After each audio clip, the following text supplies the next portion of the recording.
Okay, we're back here in the book, in the Sefer Bechira, Chafshi's Free Will, by Rabbi Tatz, and he continues to define for us how free will works and why Hashem set up the world in the way that He did in order to facilitate that we could perform this mitzvah of making choice. So this particular section is called Hashaka Shel Guf V'Nefesh, the interface between the body and the soul. Hashaka really means kissing, this really the connection between the body and the soul. Nekudas Achichoch, the point of conflict, Ben HaKoiches HaGvayim HaNemuchim Ba'adam, between the higher powers and the lower powers that are found in a person, Mizbata is Gam B'Kesher Shebein HaGuf L'Neshama, is expressed clearly in the connection between the body and the soul. If you want to see polar opposites, you want to see loftiness and lowliness, just understand what is going on between the body and the soul.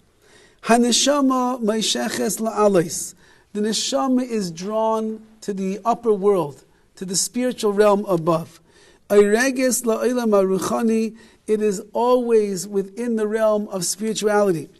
Ve'aguf, on the other hand, the body, meishech klapi mata. The body is drawn down here into this world. Betaiva bahamis, into the much more animalistic desires that exist in the body. So you have a neshama, a soul that is pure, lofty, going up. You have a body that is much more similar to the animal kingdom that is always being drawn down here to this world. Bechira Chavshis, the free will, miskayemes rak kol oid yesh l'mechaim. The only time that a person is going to have really free will is when the body and the soul are alive. Achrei hamavis, but after death, mis'ada ve'einenu, the body and the soul, that's it. Their existence has disappeared. Mishum shekeshinita kakeshe bein leguf lenefesh, because the moment that the connection between the body and the soul ends, hametach b'neim, the tension that exists between body and soul, she'ivshe asakiyam shalakayach livchor, which is what facilitates a person to be able to come to the level of trying to make a decision. Because remember, my soul wants this, my body wants this, and I have to make a decision. What's right and what's wrong? So the tension that exists between body and soul is only in the case of when the body and the soul is connected with each other when it's alive. However, once that a person reaches the state of death, and the soul goes back to where it came from, and the body goes back to the earth where it came from, kvar eino kayim, the ability of making free will no longer exists. We can understand that. Adamu metzia shel guf v'nefesh, man's reality, the essence of who we are is body and soul. Unekudas achichoch, and that point of conflict beinehim, hiya bechira chavshis, that's our free will. What are you choosing? I'm only choosing when I'm conflicted what to do. Well, what's a conflict? A conflict is when my neshama says, you want a mitzvah, and my body says, no, you want an avera. My conflict is when my neshama says, you'll be a much better person if you don't do this, and the body says, no, you'll be a much better person if you do this. I'll be much happier if I'm clean from saying lashon hara, and the body says, no, you'll be much happier if you say over this piece of juicy gossip right now, because everyone's going to laugh and you're going to be the hero over here. So my inner conflict only exists because the body and the soul are constant opposites that are like banging against each other and pulling me in different directions. That's where the world of free will exists for a person. So he brings on a very famous Gemara. And the Gemara says like this: So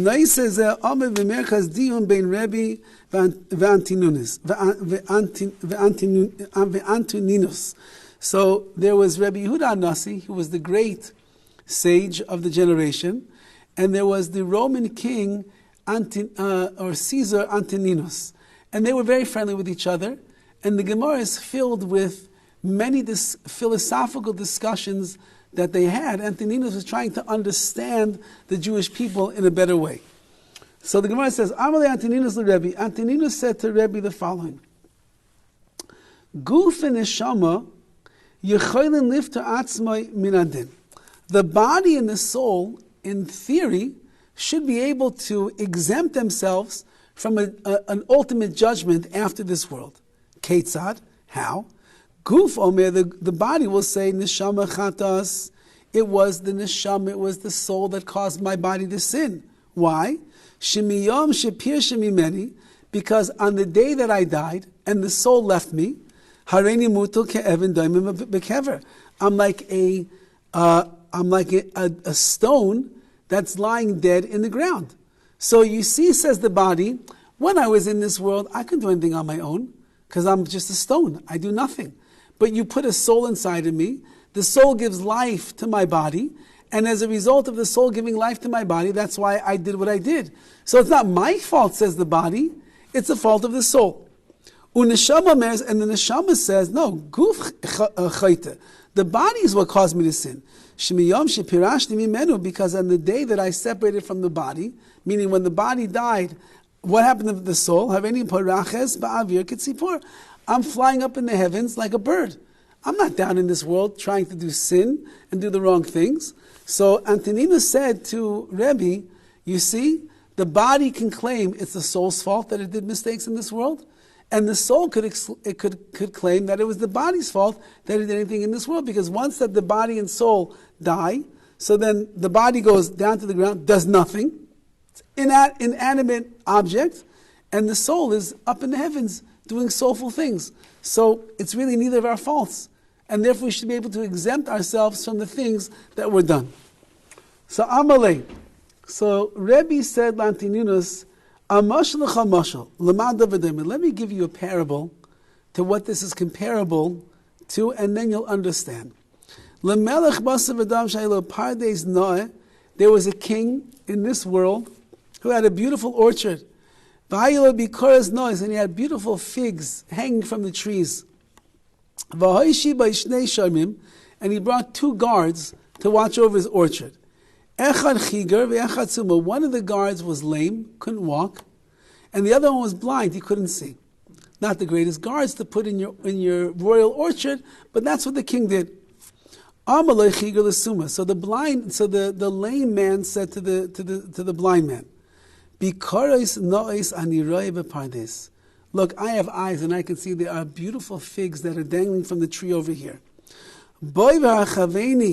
Why don't you come, put me on your shoulders, and we'll carry each other to the trees. I'll pick off the fruits because I can see, you can't see, but you can walk and I can't walk.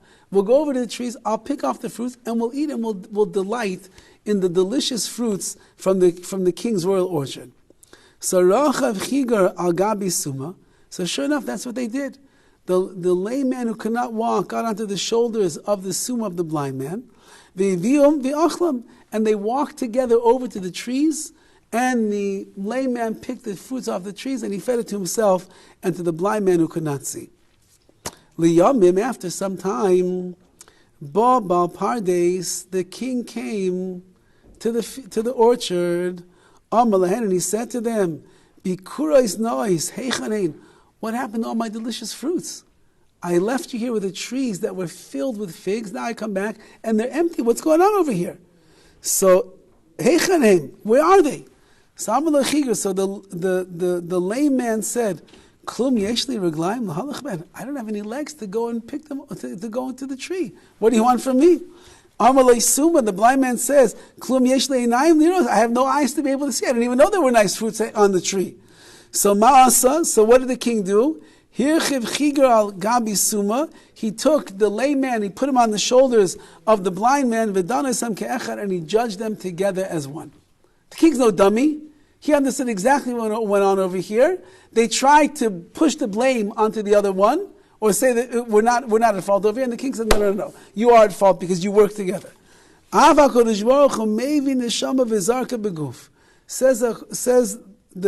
Rebbe the same thing. HaKadosh Baruch Hu sent down the neshama, he brings the neshama v'zar and he throws it into the body.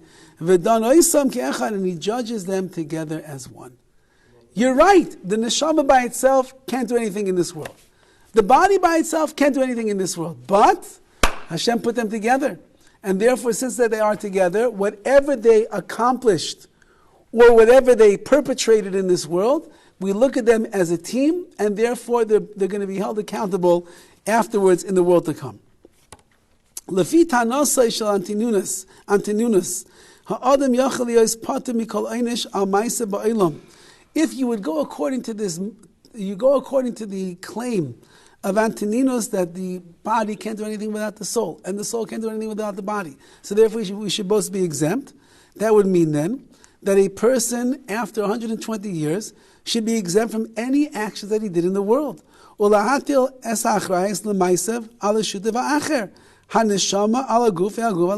I'll say, look, the body will say, it's not my fault, it's the soul's fault. And the soul will say, it's not my fault, it's the body's fault. So we can push off the blame. Each one by itself could never have done anything. So how could you try me for a crime that I never committed? Because on my own I don't have the power. It's only because you put me into the body. And the body says, on my own I don't have the power. It's only because you put the soul inside of me. So I can't be held responsible for what I did. However,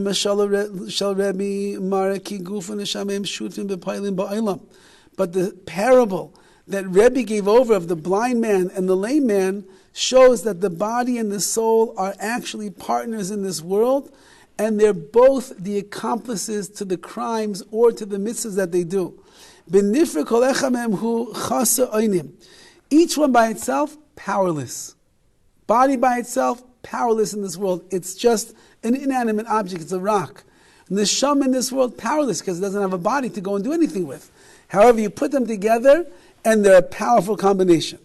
Haguf, the body, ha'iver me'abechina ruchanis, is a spiritually blind entity. The body is spiritually blind. Mivtes kavanaseha shel neshama. However, it expresses the desires of the soul in this world. Asher biladav haneshami lo yoser mi potential chigar. And if the soul would not have the body, then it would be just like the lame man. It couldn't do anything. The way in which a person comes to do anything in this world is through the partnership of the body and the soul. And therefore, the obligations that we have to our actions is based upon the partnership of the body and the soul as well. Since on my own, my soul cannot do anything, and my body can't do anything either, the body needs the soul needs the body in order to function in this world, which is the world that we live in. Therefore, since they need each other, neither one could push the blame onto the other one. We are working together as one to get the job done. Bechira chavshis hi bitui shel hakesher hashitufi miskayemes b'marvach hakayim b'neihem. And therefore, free will is the expression of the connection or the bond of this partnership that exists only when the body and the soul are unified together as one. The only place that I have free will or the reason that I have free will is specifically because of this partnership that Hashem has made.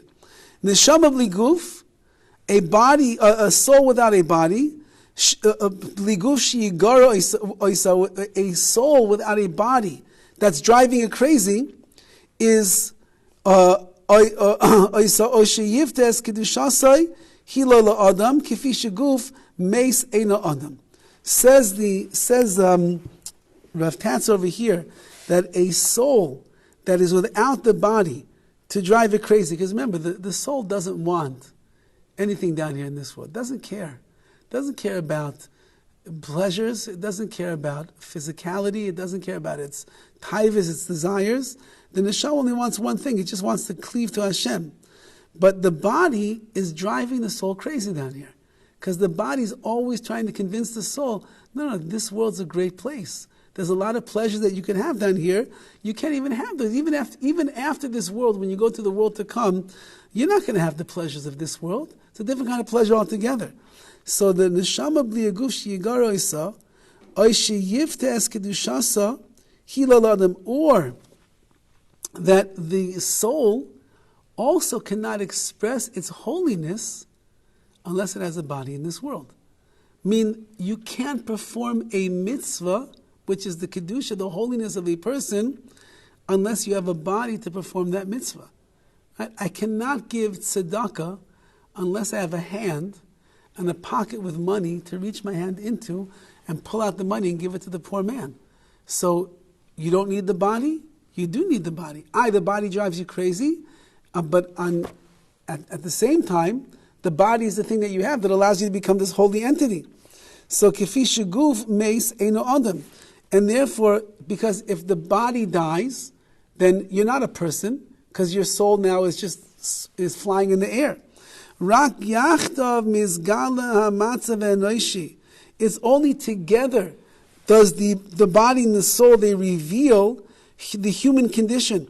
And therefore, that's why together the body and the soul are held accountable. That's why, says Rav Tatz, a very interesting thing. There's going to be a time when Mashiach will come, there's going to be something called Techias HaMesim. It's the resurrection of the dead. The body and the soul are going to come back to life once again. Whoever left this world is going to come back, and they're going to come back in the body. So the obvious question is, if it's such a spiritual world at that time, that means all the evil in the world is destroyed. All the things that are getting in our way to serve Hashem, destroyed, gone. It's going to be a total spiritual world and a renaissance of spirituality. What do you need the body for? The body just seems to get in the way. No, he says, it's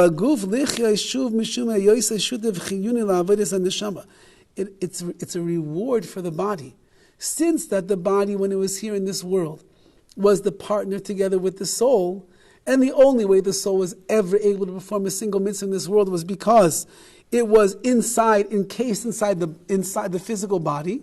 So the body then is going to come to a place by Techias HaMesim, by the resurrection, where the body is not going to be the physical earthy thing that it is here in this world.